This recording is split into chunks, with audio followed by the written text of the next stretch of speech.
Kajian Aqsa Al-Quran Sunnah Solution mengkhususkan pada pengkajian ayat-ayat Al-Quran sebagai pedoman dalam berkehidupan. Saya ingin berikan pengantar dulu supaya kita bisa memahami apa yang dimaksud dengan Aqsa dan mengapa sekarang ada program roadshow. Lalu apa materi intinya? Bapak Ibu sekalian, saudara-saudariku, umat Islam kini dalam berinteraksi dengan Al-Quran memiliki perbedaan yang cukup signifikan jauhnya dengan umat Islam di masa lalu. Umat Islam di masa lalu berinteraksi dengan Al-Quran untuk menjadikan Al-Quran itu sebagai pedoman dalam berkehidupan. Karena itu mereka membaca, memahami, dan mengamalkan. Jadi belajar membaca itu, belajar memahami itu, mengejar Nabi untuk mendapatkan Al-Quran itu untuk diamalkan.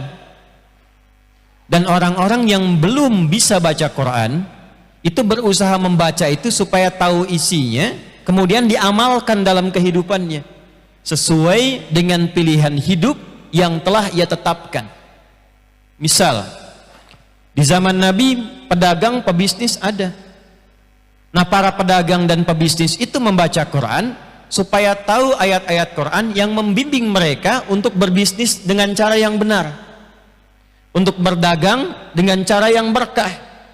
Sehingga ketika turun ayat-ayat misalnya tentang al-mutaffifin, wailul lil mutaffifin, ayat-ayat yang melarang riba misalnya, ayat-ayat yang menjadikan orang untuk mau berbagi, jujur, bisa bersedekah, berzakat dari harta yang dihasilkan, berinfak dari kelebihan yang diperoleh, maka orientasinya berubah. Keuntungannya dicari supaya untuk ibadah.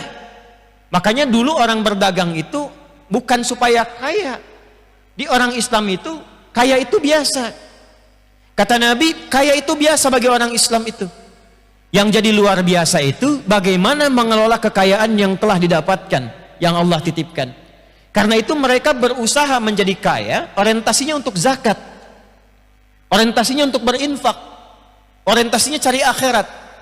Karena itulah nanti turun ayat-ayat Quran memuji mereka dan menyediakan surga terbaik untuk orang yang mau berinfak dari hasil niaganya.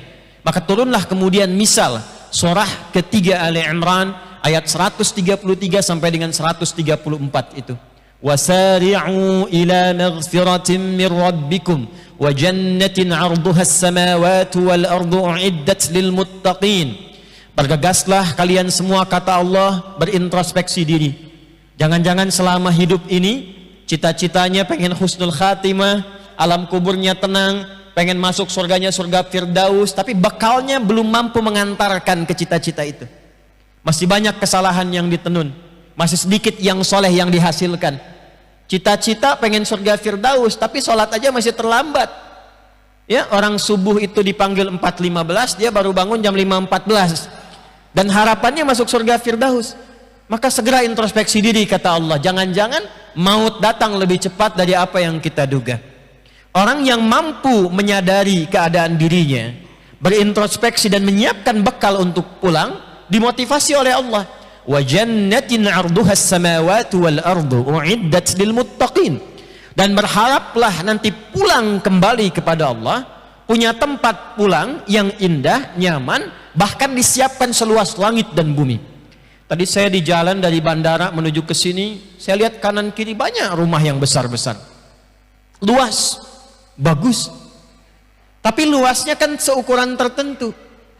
Saya lihat tadi kurang lebih dekat-dekat ada yang 1000 meter persegi. Di surga itu ada yang disiapkan seluas langit dan bumi. Seluas langit dan bumi. Silahkan mau maraton tuh nggak tahu ujungnya kemana tuh. Ya, mau olahraga, mau sepedaan, seluas langit dan bumi disediakan bagi orang takwa. Apa amalan takwa pertama di situ? Itu ternyata yang disebutkan pertama itu bukan yang sholat, bukan yang puasa, bukan yang haji, bukan yang umrah. Amalan harta. Alladzina yunfiquna fis sarra wad dharra. Orang-orang yang gemar berbagi, Bagaimana dia bisa berbagi kalau tidak ada yang dibagikan? Makanya ayat itu dibaca, dipahami, diamalkan. Muncullah kemudian sosok-sosok seperti Utsman bin Affan radhiyallahu taala anhu, Abdurrahman bin Auf radhiyallahu taala anhu, Tamim Ad-Dari radhiyallahu taala anhu. Jadi hidupnya memang didedikasikan dengan mengaji dan menjadikan ayat yang dikaji itu sebagai pedoman berkehidupan. Jadi belajar Quran mengaji itu untuk paham itu supaya jadi pedoman itu menghasilkan keberkahan dalam kehidupan di tiga alam, dunia, kubur, sampai ke akhirat. Demikianlah para sahabat dulu berinteraksi dengan Al-Quran. Apakah ada yang di militer? Ada. 38 jadi panglima. Nabi punya 12.000 sahabat, 38-nya panglima. Siapa yang tidak mengetahui sejarah Khalid bin Walid radhiyallahu taala anhu? Ya, Abu Ubaidah bin Al-Jarrah. Siapa yang tidak kenal dengan Umar bin Khattab sirahnya radhiyallahu taala anhu? Di diplomasi ada siapa lagi? Amr bin As.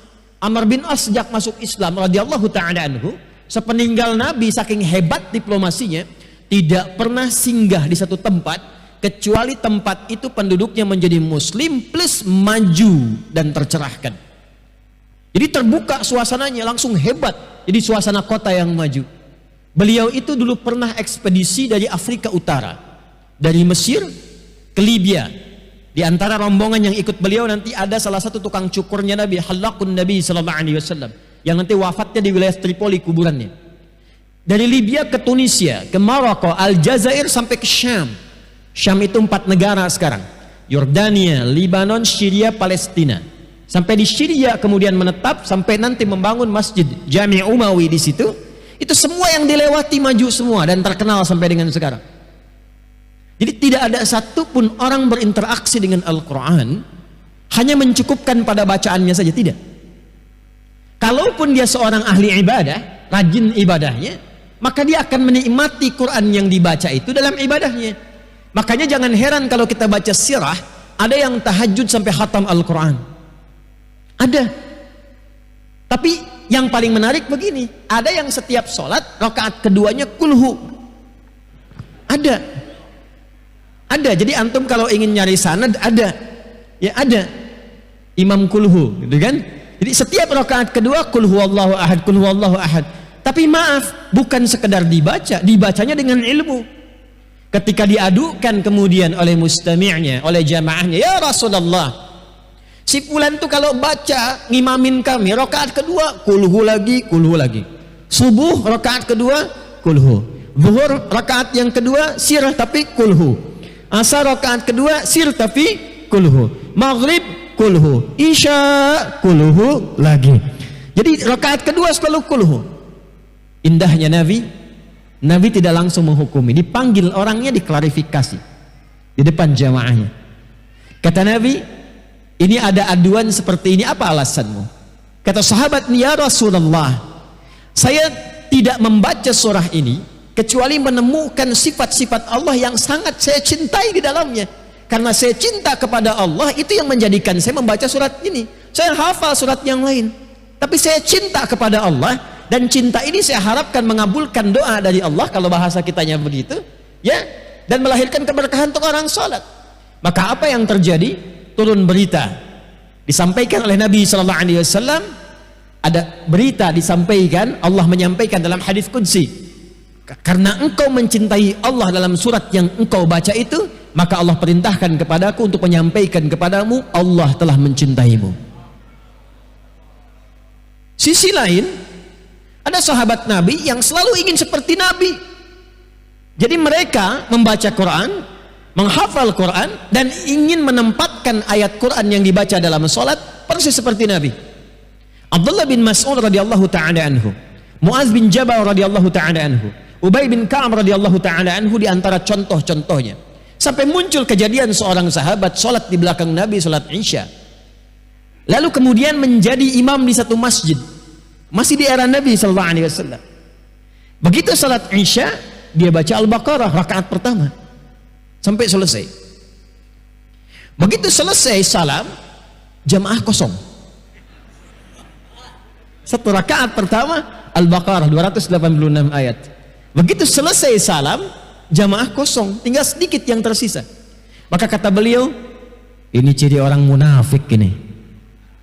Tersinggung jamaahnya karena disebut ciri munafik. Karena di antara ciri orang munafik salah satunya malas sholat isya. Nanti banyak beberapa cirinya. Di antara ciri ibadahnya malas menunaikan sholat isya. Malas yang disengaja, bukan karena uzur syar'i. Maka protes mereka. Kamu yang kepanjangan. Ah tidak, kalian yang munafik katanya. Jadi berdebat itu, berdebatnya pada kenikmatan. Berdiskusinya pada maslahat. Berdiskusinya mencari rahmat. Maka datanglah kepada Rasulullah SAW. Jadi adukan kepada Nabi, apa masalahnya? Kata orang-orang, kami dituduh munafik. Dikonfirmasi, kenapa engkau bicara demikian? Ya Rasulullah, bukankah engkau yang menyampaikan kalau ada orang malas salat isya, itu diantara ciri dia terjangkiti penyakit nifaq? Dikonfirmasi, kenapa kalian malas? Ya Rasulullah, rakaat pertama bacanya Al-Baqarah. Kami nggak tahan. Tanya lagi sahabatnya, kenapa engkau baca Al-Baqarah rakaat pertama? Saya kan ikut anda ya Rasulullah. Maka apa jawab Nabi? Waktu saya sholat, saya imamnya, makmumnya kamu. Tapi waktu kamu sholat, kan makmumnya bukan orang lain, bukan orang seperti kamu, tapi orang-orang ini yang belum tentu tahan berdiri di belakang kamu. Ini nanti yang menjadikan fikih bagi imam ketika akan memulai sholat, berbalik ke belakang melihat. Lihat siapa yang ikut sholat. Barangkali ada yang mampir, barangkali ada yang dari jauh transit. Walaupun anda hafal Yasin, hafal Al-Kahfi, tapi ada orang tak mampu berdiri lama, jangan dipaksakan. Jadi bukan sekedar nengok ke belakang anda katakan istau dan nakmu menjawab sudah tahu, gitu kan? Tidak. Rapatkan, luruskan, lihat siapa yang salat. Maka dengan melihat umumnya wajah jamaah itu, maka dibacalah ayat yang sesuai dengan keadaan makmumnya. Maka seperti itulah dulu orang berinteraksi dengan Al-Quran. Sekarang kita patut bersyukur. Alhamdulillah. Alhamdulillah. Yang senang Quran banyak. Rumah Quran sekarang banyak. Yang mengaji banyak. Yang ikut tajwid banyak. Yang ikut tahsin banyak. Tapi pertanyaannya, dari semua dan sekian Quran yang telah kita khatamkan, tahsinkan, tajwidkan, berapa yang telah kita jadikan sebagai pedoman berkehidupan? Ini saya lihat wajah-wajah anda punya profesi yang beda-beda. Ada yang mahasiswa. Anda dari sekian mengaji, menghatamkan Al-Quran sebagai mahasiswa, berapa ayat-ayat tentang ilmu dan tentang belajar yang pernah anda keluarkan dan anda ikuti? Padahal ketika itu dikeluarkan akan melahirkan pedoman menuntut ilmu yang menghasilkan tipikal manusia yang sangat luar biasa. Dari mengingat saja, perkara mengingat tentang memori, itu akan muncul kualifikasi yang kelima dari 4 itu. Kan 4 itu yang pertama cepat ingat lambat lupa, yang kedua cepat ingat cepat lupa, yang ketiga lambat ingat lambat lupa, yang musibah lambat ingat cepat lupa. Saya terangkan ingatnya lambat, begitu mau akhir kajian baru ingat, keluar masjid lupa. Nah ini nanti orang-orang yang mengeluarkan metode ini, pedoman ini, akan lahirlah generasi manusia yang kelima. Cepat ingat, sulit lupa. Bukan lambat, sulit. Jadi bukan mau ingat, mau lupa susah. Biasanya kan yang begitu utang ya. Utang itu kan susah ya. Ini mau lupa susah. Karena itu kalau anda mau cek silahkan. Al-Kindi, Al-Farabi, Ibn Sina, Al-Ghazali, Al-Khawarizmi, Al-Battani, semua memulai dari apa? Quran. Baca biografinya. Saya sebelum belajar memulai pendidikan dengan serius, terutama masuk ke pesantren itu, ada sahabat saya juga di sini, Ustadz Asep Khalis Terjamil, itu seangkatan dengan saya. Ya, itu sebelum masuk ke pesantren, saya juga baca-baca itu siapa orang-orang dulu itu yang hebat-hebat. Ternyata mereka memulai manhajnya dari Al-Quran. Rata-rata 10 tahun khatam Al-Quran, rata-rata hafal Al-Quran. Dan hebatnya dari situ melahirkan kualitas manusia unggul yang menguasai minimal 3 sampai 4 kepakaran di bidang ilmu. Sekarang paling-paling 1 atau 2 pakar matematika plus fisika, tapi unggulnya di salah satu. Nggak ada yang bisa merangkap. Dulu nih, Bu, Ibu, berarti ini di Lampung. Kalau di Padang, Bu, yo, gitu. Sini ya, ya. Wah, kalau Padang sama Lampung kumpul, Bu, ya yuk, Bu, ya yuk. Bu, ya. Pernah dengar nggak namanya kitab Bidayatul Mujtahid? Biasanya dikaji itu, di masjid-masjid sudah ada terjemahan sekarang. Itu kitab bagus, sudah ada terjemahannya Bidayatul Mujtahid yang menampilkan komparasi fikih. Komparasi fikih itu maksudnya begini. Kalau kita mau sholat misalnya, misal ya, ada yang bismillahnya disirkan, dijaharkan, dan gak baca sama sekali. Jalurnya mana dari Nabi sampai terhubung ke Nabi? Nanti diurutkan. Ini yang dijaharkan yang ini, yang disirkan ini dalilnya, yang gak baca ini asalnya. Disambungkan sampai ke Nabi, lalu diterangkan kepada kita jalurnya sampai siapa yang praktekan. Itu kitab namanya diantaranya Bidayatul Mujtahid. Dan diberikan kepada kita pilihan, jadi tidak mentarjih. Tidak menguatkan satu pendapat, tapi diberikan kita pilihan untuk memilih. Yang penting ini, kata beliau saya terangkan di dalilnya ini, jalur nasabnya begini, alasannya begini, dan semua pernah dibaca oleh Nabi. Tinggal silahkan Anda pilih yang mana. Dijaharkan ada dalilnya, disirkan ada dalilnya, tidak dibaca sama sekali ada dalilnya, dibaca dengan jahar rakaat pertama dan selanjutnya tidak dibaca lagi ada dalilnya. Yang tidak ada dalilnya, yang tidak sholat. Ya. Itu yang nulis namanya Ibnu Rushd. Siapa Ibnu Rushd ini? Beliau dikenalnya sebagai seorang pemikir dan dokter bedah. Di seorang dokter bedah, hafal Quran, tahu fiqih, tahu hadis, tahu tafsir. Dulu begitu. Dulu begitu. Jadi setiap orang yang berinteraksi dengan Quran, tujuannya adalah untuk menjadikan Quran sebagai pedoman hidup. Dan membaca itu gerbangnya. Nah, kita saat ini berada dalam kehidupan yang cukup kompleks. Dinamikanya banyak. Dan memang kita butuh Quran karena cuma Quran solusinya bagi kita. Itu iman kita dipertaruhkan untuk statement itu. Quran saat diturunkan itu jelas Allah mengatakan tidak diturunkan Al-Quran di bulan Ramadan itu tujuannya kecuali untuk jadi pedoman bagi semua manusia dalam berkehidupan. Al-Baqarah ayat 185. Syahrul Ramadan alladzi unzila fihil Quran hudal linnas.